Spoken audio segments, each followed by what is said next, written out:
다 함께 신앙 고백하시겠습니다. 나는 전능하신 아버지 하나님, 천지의 창조주를 믿습니다.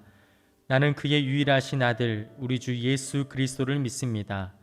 그는 성령으로 잉태되어 동정녀 마리아에게서 나시고 본디오 빌라도에게 고난을 받아 십자가에 못 박혀 죽으시고 장사된 지 사흘 만에 죽은 자 가운데서 다시 살아나셨으며 하늘에 오르시어 전능하신 아버지 하나님 우편에 앉아 계시다가 거기로부터 살아있는 자와 죽은 자를 심판하러 오십니다. 나는 성령을 믿으며 거룩한 공교회와 성도의 교제와 죄를 용서받는 것과 몸의 부활과 영생을 믿습니다. 아멘. 찬송가 366장 어두운 내 눈 밝히사 찬양으로 영광 돌리겠습니다.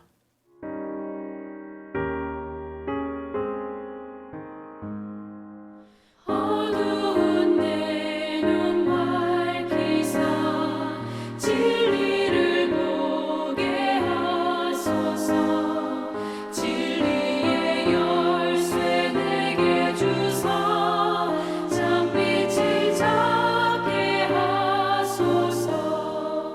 기쁘신 뜻을 알고자 엎드려 기다리오니 내 눈을 뜨게 하소서. 성령이여 막혀진 내 귀 여시사 주님의 귀한 음성을 이 귀로 밝히 들을 때에 내 기쁨 한량없겠네. 기쁘신 뜻을 알고자 엎드려 기다리오니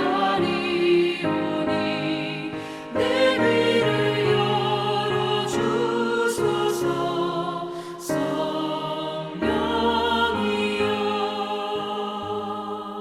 봉해진 내 일여시사 복음을 널리 전하고 차가운 내 맘 녹여주사 사랑을 하게 하소서. 기쁘신 뜻을 알고자 엎드려 기다리오니 내 입을 열어주소서. 성령이여 오늘 우리에게 주시는 하나님의 말씀은 누가복음 18장 35절에서 43절까지의 말씀입니다. 제가 가지고 있는 성경 신약성서 127쪽에 있는 누가복음 18장 35절에서 43절까지의 말씀을 제가 봉독해 올리겠습니다. 여리고에 가까이 가셨을 때 한 맹인이 길가에 앉아 구걸하다가 무리가 지나감을 듣고 이 무슨 일이냐고 물은데 그들이 나사렛 예수께서 지나가신다 하니 맹인이 외쳐 이르되 다윗의 자손 예수여 나를 불쌍히 여기소서 하거늘 앞서가는 자들이 그를 꾸짖어 잠잠하라 하되 그가 더욱 크게 소리질러 다윗의 자손이여 나를 불쌍히 여기소서 하는지라. 예수께서 머물러 서서 명하여 데려오라 하셨더니 그가 가까이 오매 물어 이르시되 내게 무엇을 하여 주기를 원하느냐. 이르되 주여 보기를 원하나이다. 예수께서 그에게 이르시되 보라 내 믿음이 너를 구원하였느니라 하시매 곧 보게 되어 하나님께 영광을 돌리며 예수를 따르니 백성이 다 이를 보고 하나님을 찬양하니라. 아멘. 사랑하는 성도 여러분 평안하십니까? 오늘 말씀은 예수님께서 여리고에 가까이 가셨을 때 한 맹인을 만나 치유하는 장면입니다. 여리고는 예루살렘으로 가는 순례자들이 여행하는 그 행로였는데요. 그래서 항상 사람들이 붐비는 곳이었습니다. 사람이 모이는 곳에는 도움을 청하는 사람이 있기 마련이잖아요. 역시나 한 맹인이 이곳에 터줏대감처럼 구걸하고 살았습니다. 길가에 앉아 한 푼 줍소, 한 푼 줍소. 저는 3살 때 열병으로 앞을 보지 못합니다. 저를 불쌍히 여겨 한 푼 도와줍소. 이렇게 구걸하고 있는데요. 주변이 평소보다 소란스러운 거예요. 원래 보이지 않는 분들이 소리에 더욱 민감하잖아요. 소리만 들어도 당시 분위기를 짐작할 수 있었던 거죠. 그래서요, 지나가는 무리에게 묻습니다. 무슨 일이요? 그랬더니 사람들이 나사렛 예수가 지나간답니다. 나사렛 예수? 이 말을 듣고 잠깐 생각에 잠겼다가 소리질러 그 이름을 부르기 시작합니다. 다윗의 자손 예수여, 나를 불쌍히 여기소서. 먼저요, 예수님의 호칭이 바뀐 것을 볼 수 있는데요. 사람들은 약간 무시하는 말투인 시골인 나사렛 출신 예수라 했는데요.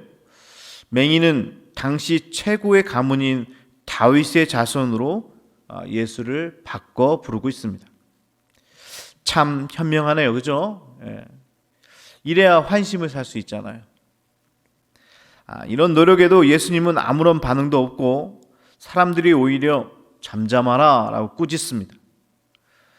보통 우리는 무슨 일을 하려고 할 때 네가 언제부터 그랬었다고, 조용히 앉아 있어, 나서지 말고, 뭐 이런 핀잔류의 소리를 들으면요 쉽게 포기하잖아요.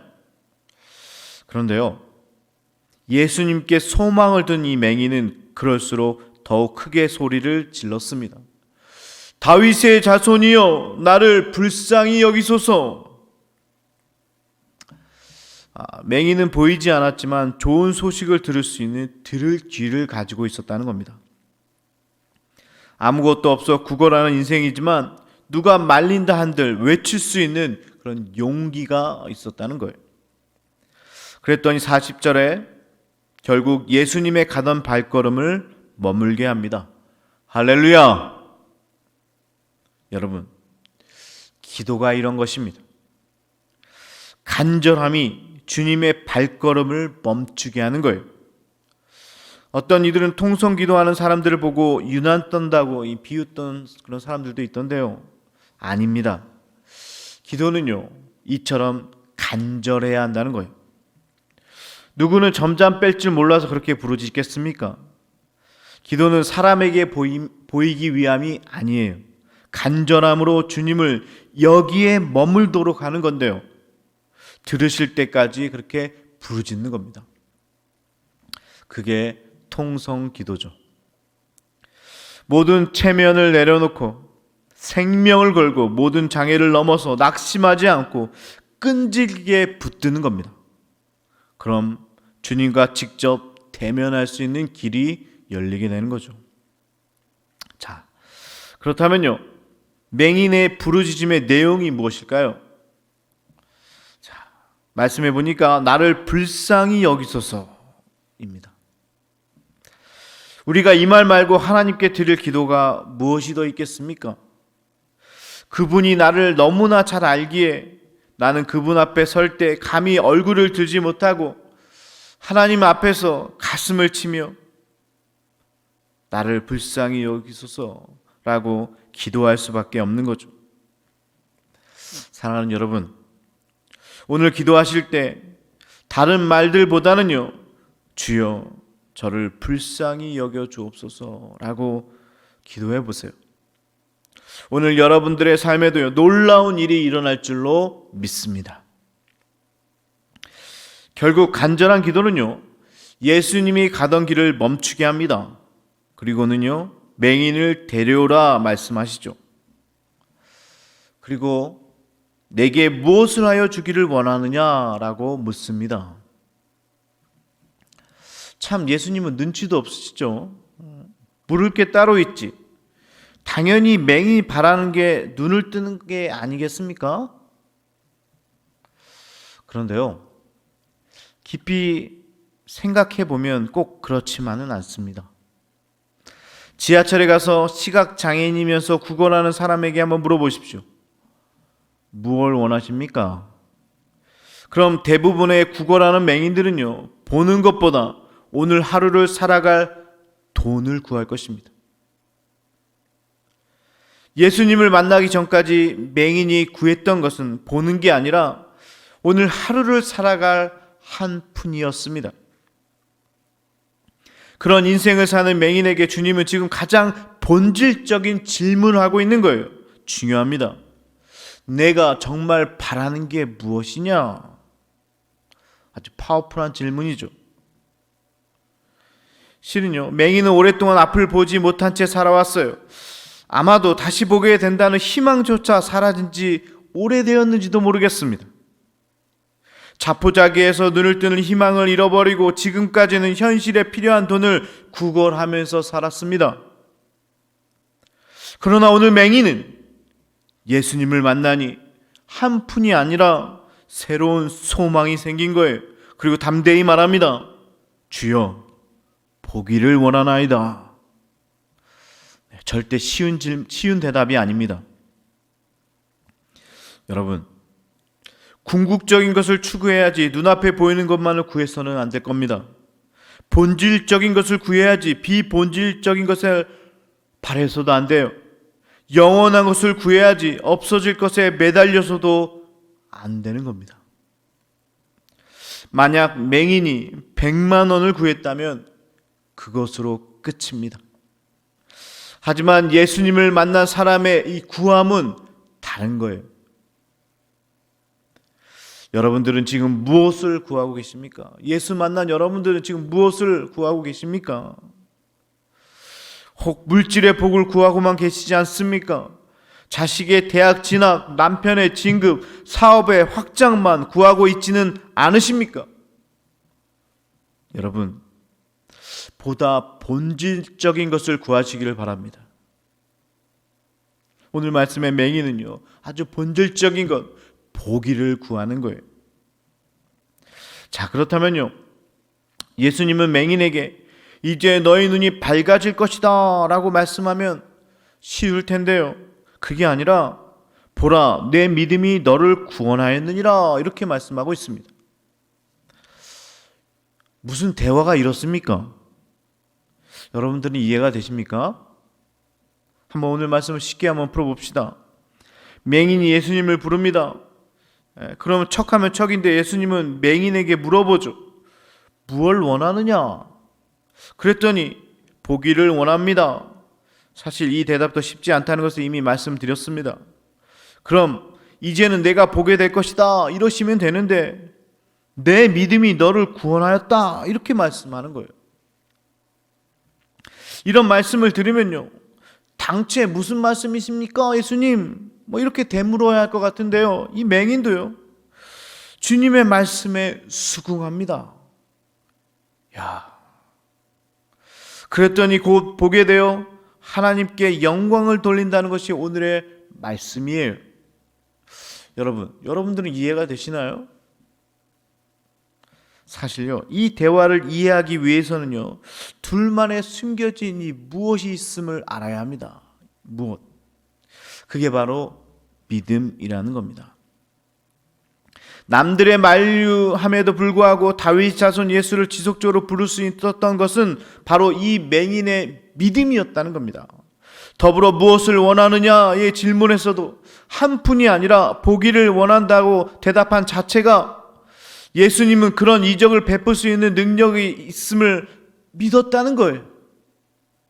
만약 저 같은 사람이 무엇을 원하느냐라고 물으면요, 제가 무슨 눈을 뜨게 할 수 있겠습니까? 그런 기적을 할 수 있겠어요? 당연히 하루를 살아갈 돈을 원했겠죠. 그런데요, 이 맹인은 예수님이 자기의 눈을 고칠 수 있다는 그런 믿음이 있었다는 겁니다. 왜냐? 예수님을 전능하신 하나님으로 믿었기 때문이에요. 주님은 이 맹인의 믿음을 보고자 했고, 믿음을 가지고 끝까지 반응하는 맹인에게 주님은 마지막에 내 믿음이 너를 구원하였다라고 이야기하는 겁니다. 이해되지 않았던 둘 사이의 대화에 이 믿음을 넣어보면요, 이제서야 이해가 된다는 것입니다. 예수님은 그 맹인의 믿음을 보고자 이런저런 질문을 했던 거고요. 이 질문에 이 맹인은 믿음으로 답했다는 것입니다.